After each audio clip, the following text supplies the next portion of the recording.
একটা mobile phone থেকে যখন আমরা আরেকটা মোবাইল ফোনে জিমেল লগ ইন করার চেষ্টা করি তখন কিন্তু আমাদের ছাতি একটু কাঁপুনি দিয়ে ওঠে। কেন? কারণ পাসওয়ার্ড আমাদের মনে নেই, পাসওয়ার্ড আমরা ভুলে জল খেয়ে গেছি, পাসওয়ার্ড কোথা থেকে বের করব? এটাই হলো মূল সমস্যা, যে জিমেল লগ ইন করার সময় আমাদের পাসওয়ার্ড কিন্তু মনে থাকে না, পাসওয়ার্ড বারবার ফরগেট করতে হয় বা দেখতে হয়। কিন্তু আপনিও এটাও জানেন না যে পাসওয়ার্ড কোথা থেকে দেখে বা ফরগেট করে। তো আজকের এই ভিডিওতে আমি প্রথম দেখাবো যে পাসওয়ার্ড আপনারা দেখবেন কিভাবে, আর পাসওয়ার্ড যদি না দেখতে পারেন সেটাকে ফরগেট করবেন কিভাবে। এই যে পাসওয়ার্ড দেখার অপশনটা রয়েছে, এই জায়গায় কি হয় না, অনেকেই পাসওয়ার্ড সেভ করে না। যদি আপনি সেভ করে রেখেছেন তাহলে কিন্তু দেখতে পারবেন, যদি না সেভ করেন তাহলে কিন্তু দেখতে পারবেন না। যেমন আমরা কিন্তু পাসওয়ার্ড এখানে সেভ করে রাখি, তাই আমরা এখানে খুব সহজেই দেখতে পাই। কিন্তু অনেকেই কি করে না, পাসওয়ার্ড সেভ করে না, জাস্ট এমনি ছেড়ে দেয়, তাই কিন্তু পাসওয়ার্ড দেখতে পারে না। তো আজকের ভিডিওতে কিন্তু কিছু নতুন শেখাবো, চলুন ভিডিওটিকে শুরু করা যাক। দেখুন, পাসওয়ার্ড দেখার জন্য সবার প্রথম আপনারা নিজেদের মোবাইল ফোনে ক্রোম ব্রাউজারটা ওপেন করবেন। আমার ফোনে ক্রোম যেটা রয়েছে এটা ওপেন করব। তারপরে দেখুন কোণের দিকে একটা লাল রঙের অ্যারো দেখাচ্ছে, এই যে লাল লাল অ্যারোটা, এই অপশানে ট্যাপ দেবেন। ট্যাপ দেওয়ার পর দেখুন এখানে কিন্তু সেটিংস বলে একটা জিনিস চলে আসবে, এই যে সেটিংস, এই সেটিংসে ট্যাপ দেবেন। সেটিংসে ট্যাপ দেওয়ার পর দেখুন এখানে একটা অপশান দিয়েছে পাসওয়ার্ড ম্যানেজার, পাসওয়ার্ড ম্যানেজার বলে এখানে একটা অপশান দিয়েছে। তো এইখানে ট্যাপটা দেবেন। এইখানে ট্যাপ দেওয়ার পর দেখুন যে জিমেলটা লগ ইন রয়েছে, কোনো সমস্যা নেই, এই জিমেল লগ ইন থাকুক। তারপরে এইখানে দেখুন দুটো তিনটে অপশন চলে এসেছে, আর এগুলো হলো প্রত্যেকটা একটা একটা অ্যাকাউন্ট।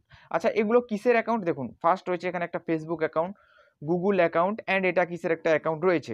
তো এই প্রত্যেকটা কিন্তু আমার পাসওয়ার্ডকে সেভ করে রেখেছে নিজেদের ভেতরে। যেমন ফেসবুক নিজের ইমেল আইডির উপরে নিজের পাসওয়ার্ড সেভ করে রেখেছে, গুগল নিজের ইমেল আইডির উপরে পাসওয়ার্ড সেভ করে রেখেছে। তো আমাদের দরকার গুগলের পাসওয়ার্ড। গুগলের অপশানে ট্যাপ দেবেন, ফিঙ্গারপ্রিন্টটা চাইবে এখানে দিয়ে দেবেন। তো জাস্ট ফিঙ্গারপ্রিন্ট কাজ করছে না, জাস্ট আমি এখানে লকের সাহায্যে এটাকে আনলক করে নেব। আনলক করার পর এইরকম ইন্টারফেস থাকবে। দেখুন এখানে যতগুলো আপনার জিমেল রয়েছে প্রত্যেকটা জিমেল শো হবে, আর জিমেলের পাসওয়ার্ড শো হবে। যেমনটা দেখুন আমার এখানে জিমেল আর জিমেলের পাসওয়ার্ড এখানে শো হচ্ছে। তো এইখান থেকে আপনি আপনার জিমেল আর পাসওয়ার্ড দুটোই নিতে পারেন, আর অন্য ফোনে কিন্তু লগ ইন করতে পারেন। বাট আপনার এই প্রসেস কাজ করছে না, আপনি এইখান থেকে পাসওয়ার্ড পাচ্ছেন না, সেক্ষেত্রে আপনি কি করবেন? সেক্ষেত্রে আপনার একটাই উপায়, পাসওয়ার্ডটাকে ফরগেট করে দিতে হবে, একটা নতুন করে পাসওয়ার্ড জেনারেট করতে হবে।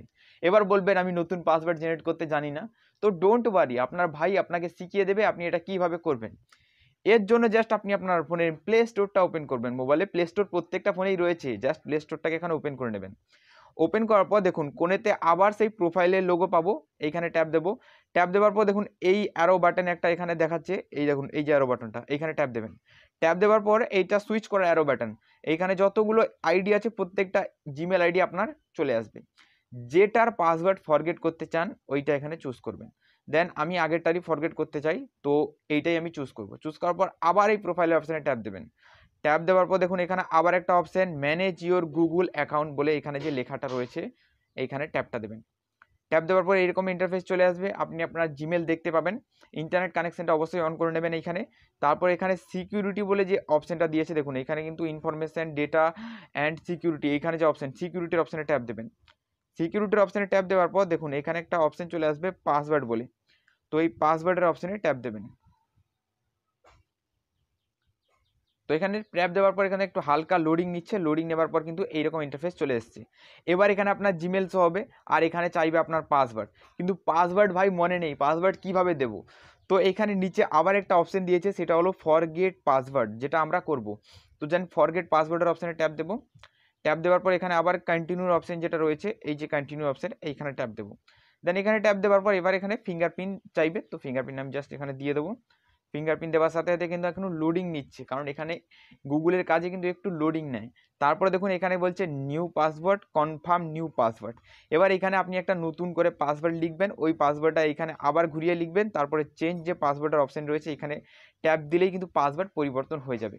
এবার এখানে পাসওয়ার্ড কিভাবে লিখবেন দেখুন, সবার প্রথম কিছু সংখ্যা দেবেন, তারপরে আপনার নামের কিছু অক্ষর দেবেন, @ দেবেন, হ্যাশ দেবেন, এইভাবে দেবেন। আর পাসওয়ার্ডটা যেন প্রচুর হয়, মানে অনেকটা, যেন অনেকটা লং পাসওয়ার্ড বানাবে, এইরকমভাবে লং পাসওয়ার্ড বানালে কেউ হ্যাক করতে পারবে না, অন্য কেউ কিন্তু লগ ইন করতে পারবে না। এই জিনিসটা মাথায় রেখে পাসওয়ার্ড জেনারেট করতে হবে। যেই পাসওয়ার্ডটা এইখানে দেবেন, ওই পাসওয়ার্ডটা এইখান থেকে আবার এখানে নিচে কনফার্ম করবেন, তারপরে চেঞ্জ পাসওয়ার্ডের অপশানে ক্লিক করবেন। ক্লিক করার সাথে সাথে আপনার পাসওয়ার্ডটা পরিবর্তন হয়ে যাবে। তো আশা করি আজকের এই ভিডিওর মাধ্যমে কিছু বোঝাতে পারলাম। তো আমি পাসওয়ার্ডটা এখানে পরিবর্তন করছি না, কারণ আমার পাসওয়ার্ড মনে রয়েছে, আর এই পাসওয়ার্ড পরিবর্তন করার দরকার নেই। আপনার দরকার হয়েছে, তাই আপনাকে কিন্তু দেখিয়ে দিলাম। তো এইভাবেই কিন্তু পাসওয়ার্ডটা পরিবর্তন করতে পারেন। চলুন গুড বাই, দেখা হবে আবার একটা নতুন কোনো ভিডিওতে।